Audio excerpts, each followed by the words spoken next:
ஆகாஷ்வாணி.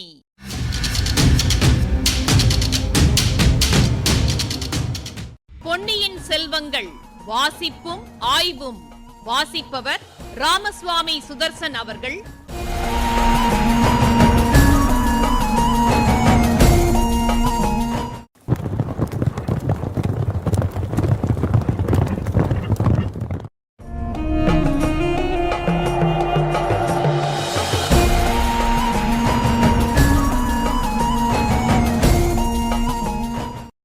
வானதி இனி ஒன்றும் பேசக்கூடாது என்று தீர்மானித்து மௌனமானாள். அவளுடைய உள்ளம் ஒரே குழப்பமாயிருந்தது. அன்று நடந்ததையெல்லாம் ஒவ்வொன்றாக நினைத்து பார்த்து கொண்டாள். எல்லாம் உண்மையாக நிகழ்ந்த சம்பவங்களாகவே தோன்றின. எனக்கு சித்தப்பிரமை ஒன்றுமில்லை. அக்காதான் என்னை பைத்தியமாக அடிக்க பார்க்கிறாள் என்று சில சமயம் எண்ணினாள். யானை தன்னை துதிக்கையினால் சுற்றி தூக்கிய பிறகு என்ன நடந்தது என்பதை எண்ணி எண்ணி பார்த்தாள். ஒன்றும் நினைவுக்கு வரவில்லை. என்னதான் நடந்திருக்கும்? தன் உயிருக்கே ஆபத்தான அந்த வேளைக்கு அக்கா சரியாக அங்கே வந்து தன்னை காப்பாற்றியிருக்க வேண்டும். அக்காவை பார்த்ததும் முதன் மந்திரி நடுநடுங்கி போயிருக்க வேண்டும். ஆயினும் யானை துதிக்கையின் பிடியிலிருந்து காப்பாற்றுவது என்பது அவ்வளவு சுலபமான காரியமா? ஒருவேளை இவ்வாறு இருக்குமோ? தன்னை துதிக்கையால் கட்டி தூக்கிய யானைதானா இது? மேலே அம்பாரி இருந்தது. அந்த இருட்டிலும் சிறிது தெரிந்தது. இளைய பிராட்டி அந்த அம்பாரியிலேயே இருந்திருக்கலாம். யானை துதிக்கையினால் தூக்கி தன்னை தூர எறிவதற்கு பதிலாக மேலே அம்பாரியில் விட்டிருக்கக்கூடும். அந்த மாதிரி செய்ய யானைகள் பழக்கப்பட்டிருப்பதை வானதி பலமுறை பார்த்ததுண்டு. முதன் மந்திரியும் இளைய பிராட்டியும் சேர்ந்து இம்மாதிரி சூழ்ச்சி செய்திருக்கிறார்களோ? எதற்காக? நான் தனியாக பிரயாணம் செய்வதை தடுக்கும் பொருட்டுத்தான். என்னுடைய தைரியத்தை சோதிப்பதற்காகவும் இளைய பிராட்டி இம்மாதிரி செய்திருக்கலாம். பொம்மை முதலையை என் அருகிலே விட்டு ஒரு சமயம் சோதனை செய்யவில்லையா? எப்படியாவது இருக்கட்டும். நான் இன்று தனி வழியே புறப்பட்டது பெருந்தவறு. இப்போது அக்காவின் மடியில் தலையை வைத்து படுத்திருப்பது எவ்வளவு நிம்மதியாயிருக்கிறது! அக்காவின் வார்த்தைகள் எவ்வளவு தைரியமும் உற்சாகமும் அளிக்கின்றன! பொன்னியின் செல்வன் எங்கேயோ பத்திரமாயிருக்கிறார் என்பதில் சந்தேகமில்லை. ஒருவேளை இந்த பிரயாணத்தின் முடிவில் அவரை சந்திப்போமோ? இவ்வாறு எண்ணிய போது வானதியின் உள்ளத்தில் அளவில்லாத கிளர்ச்சி ஏற்பட்டது. மனச்சோர்வுக்கு நேர்மாறான உற்சாக இயல்பு இப்போது அவளை ஆட்கொண்டது. யானை கம்பீரமாக நடந்து சென்று கொண்டிருந்தது. யானை மேல் அம்பாரி ஆடி அசைந்து கொண்டிருந்தது. முன்னும் பின்னும் காவற்படைகள் போய்க் கொண்டிருந்தன. மழை சிறு தூறலாயிற்று. பிறகு தூறலும் நின்றது. வானத்தில் மேகக்கூட்டங்கள் சிதறிக் கலைந்தன. நட்சத்திரங்கள் எட்டி பார்த்தன. வானதி யானையின் அம்பாரி கூரை வழியாக மேலே வானத்தில் தெரிந்த நட்சத்திரங்களைப் பார்த்தாள். வானவெளியில் சஞ்சரிக்கும் நட்சத்திரங்களுக்கும் பூலோகத்தில் வாழும் மனிதர்களின் வாழ்க்கைக்கும் ஏதேனும் சம்பந்தம் இருக்க முடியுமா என்று அதிசயப்பட்டாள். பொன்னியின் செல்வர் உதித்த நட்சத்திரத்துக்கும் தான் பிறந்த நட்சத்திரத்துக்கும் உள்ள பொருத்தத்தை பற்றி ஜோதிடர்கள் சொல்லுவதில் ஏதேனும் உண்மை இருக்குமா? தன் வயிற்றில் பிறக்கும் மகன் 3 உலகத்தையும் ஆளப்போகிறான் என்று ஜோதிடர்களுடன் சேர்ந்து அக்காவும் சொல்வது உண்மையாகுமா? வால் நட்சத்திரம் தோன்றுவது ஏதோ உற்பாதத்துக்கு அறிகுறி என்று ஜனங்கள் பேசிக் கொள்ளுகிறார்களே, அது எவ்வளவு தூரம் நிஜமாயிருக்கும்? அப்படி என்ன உற்பாதம் நடக்கும்?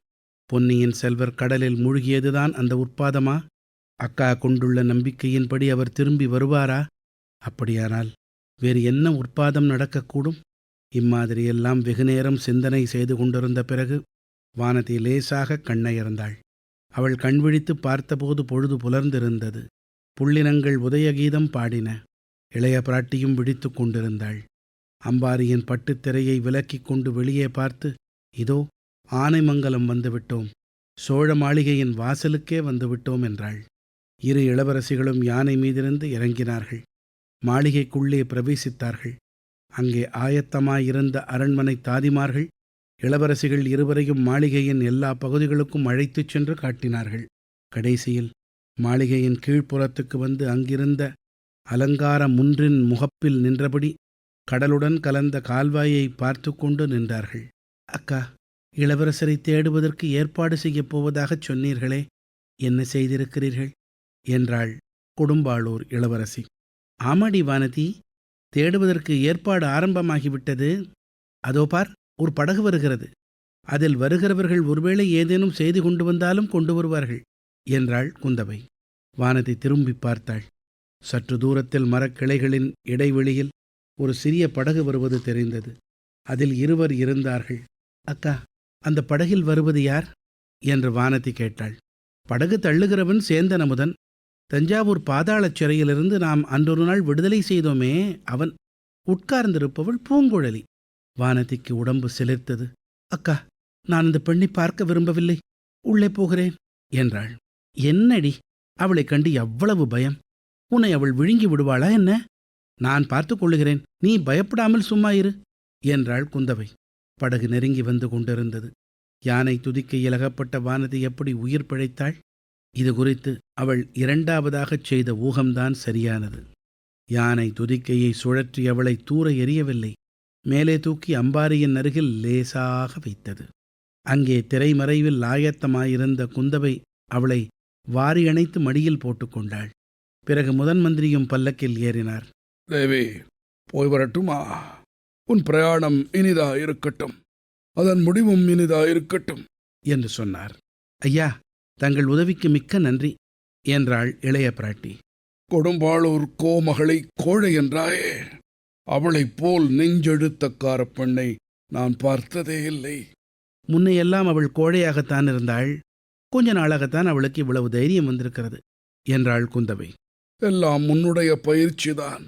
அந்த பெண் என்னை பயங்கர ராட்சதன் என்று எண்ணியிருப்பாள். போனால் போகட்டும், என்னை பற்றி எவ்வளவோ பேர் எத்தனையோ விதமாக எண்ணிக்கொண்டிருப்பார்கள். நான் அதற்காக எல்லாம் கவலைப்படுவதில்லை. போய் வாருங்கள் அம்மா. இவ்விதம் முதன் மந்திரி கூறியதும் அவருடைய பல்லக்கும் 4 வீரர்களும் மட்டும் மேற்கு திசையில் செல்ல, யானை, குதிரை, பரிவாரங்கள் எல்லாம் கிழக்கு நோக்கிச் சென்றன. முதன் மந்திரி பல்லக்கு புறப்பட்ட சிறிது நேரத்துக்கெல்லாம் மழை பிடித்து கொண்டது. மழையை பொருட்படுத்தாமல் சிவிகை தூக்கிய ஆட்களும் சிவிகையை காத்த வீரர்களும் சென்று கொண்டிருந்தார்கள். மழை குறைந்து தூறல் நிற்கும் சமயத்தில் திடீரென்று பல்லக்கு நின்றது. ஏன் நிற்கிறீர்கள் என்று முதன் மந்திரி கேட்டார். சுவாமி, அந்த மரத்தடியில் யாரோ கிடப்பது போல தெரிந்தது என்றான் முன்னால் சென்ற காவலர்களில் ஒருவன். முதன் மந்திரி அவன் சுட்டிக்காட்டிய திசையை உற்று பார்த்தார். பளிச்சென்று ஒரு மின்னல் மின்னியது.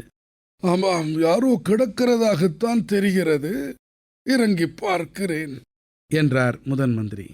சிவிகையிலிருந்து இறங்கி அருகில் சென்றபோது மரத்தடியில் கிடந்த மனிதன் முனகும் சத்தம் கேட்டது.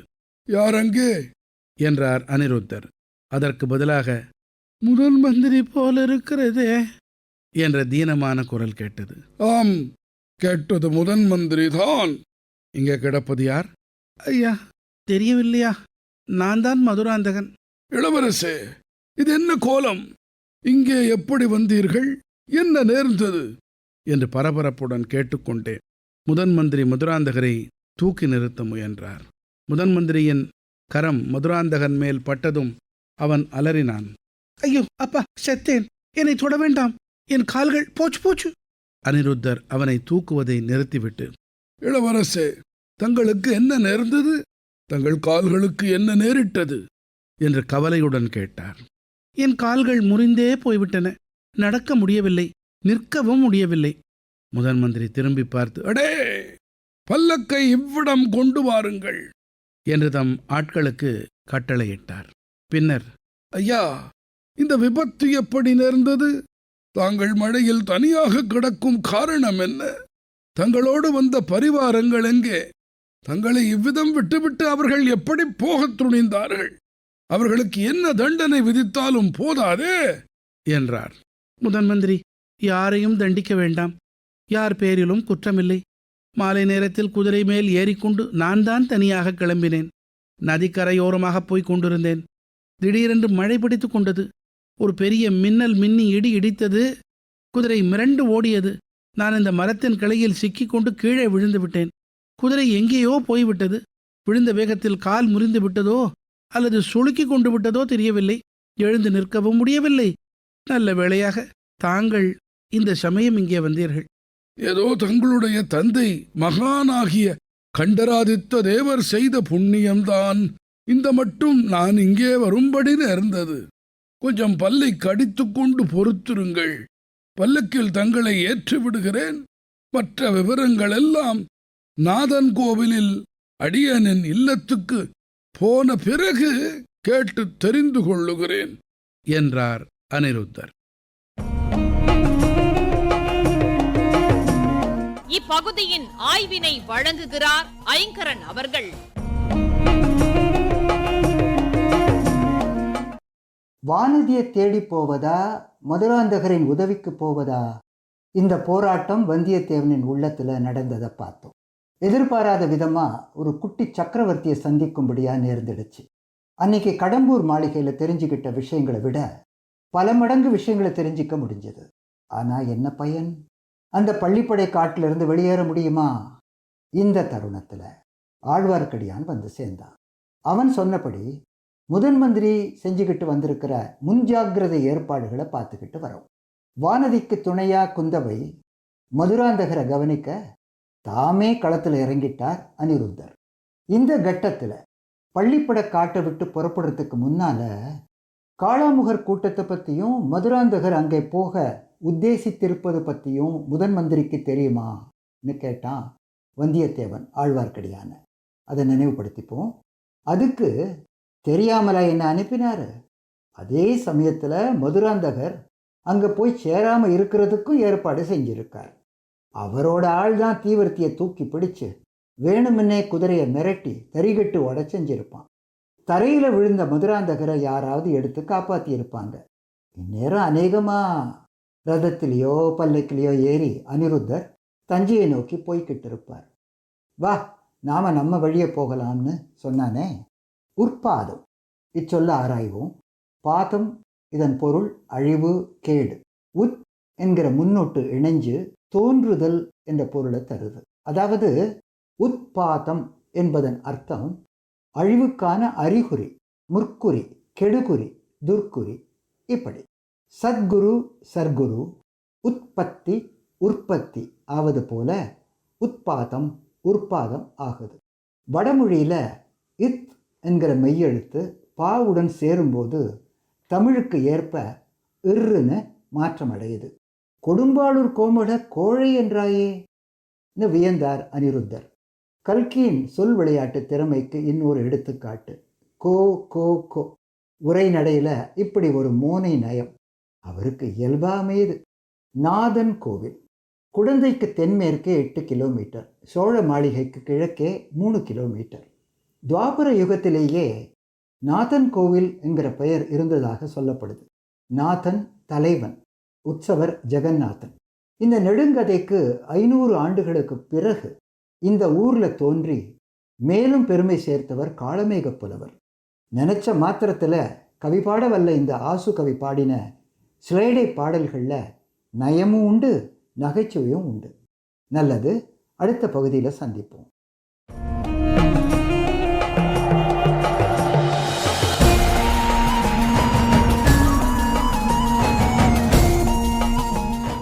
பொன்னியின் செல்வங்கள் வாசிப்பும் ஆய்வும் கேட்டீர்கள்.